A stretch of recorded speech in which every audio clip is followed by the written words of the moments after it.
আপনারা যারা এখানে দাঁড়িয়ে আছেন আপনাদেরকে জায়গা দেন, একটু উপরে উঠে যান। আচ্ছা, আমরা এখানে এটি মূলত আজকে 29শে নভেম্বর আন্তর্জাতিক ফিলিস্তিন সংহতি দিবস।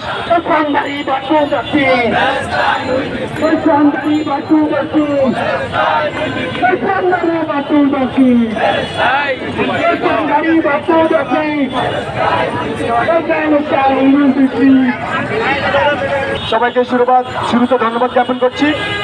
আমাদের আজকে যে অনুষ্ঠানটি ছিল এটি মূলত আজকে 29শে নভেম্বর আন্তর্জাতিক ফিলিস্তিন সংহতি দিবস, এবং সেই উপলক্ষে আমরা আজকে যেমন আমাদের র্যালি আয়োজন করেছি, পাশাপাশি সন্ধ্যার পরে আমাদের একটি সাংস্কৃতিক অনুষ্ঠানও আছে।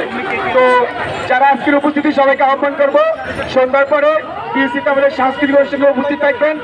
আর একটি বিষয় আমরা সকলে জানি, যখন ফিলিস্তিনের যুদ্ধ শুরু হয় সেই থেকে এখন পর্যন্ত অন্তত 50,000 মানুষকে, নারীকে, শিশুকে কিন্তু হত্যা করা হয়েছে।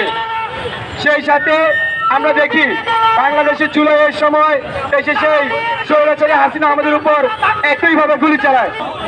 genocide no more, genocide no more, সবাই সাথে আপনি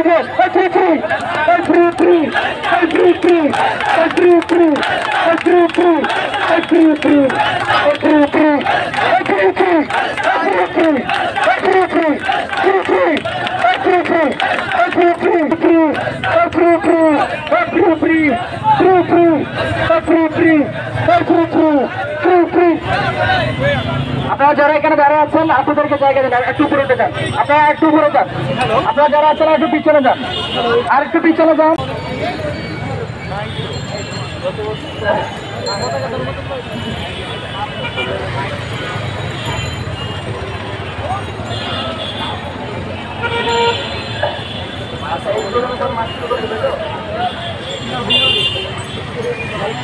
আচ্ছা, আমরা এখানে মার্চ শুরু করবো এখানে, তারপরে আমাদের বক্তব্য হবে। আপনারা বিশেষত্ব দিয়ে, এবং সেই সাথে আমরা ফিলিস্তিনের মুক্তিকামী জনতার সাথে আমাদের যে সংগ্রাম, সেই সংগ্রাম চলমান থাকবে এই বলে আমি আমার বক্তব্য শেষ করছি। এবং আমাদের আজকের এই র্যালি এবং মার্চ ফর প্যালেস্টাইন প্রোগ্রাম এখানেই সমাপ্ত ঘোষণা করা হলো। সাংবাদিক এবং সকল ছাত্র সংগঠন যারা এখানে উপস্থিত হয়েছেন সবাইকে ধন্যবাদ। আসসালামু আলাইকুম।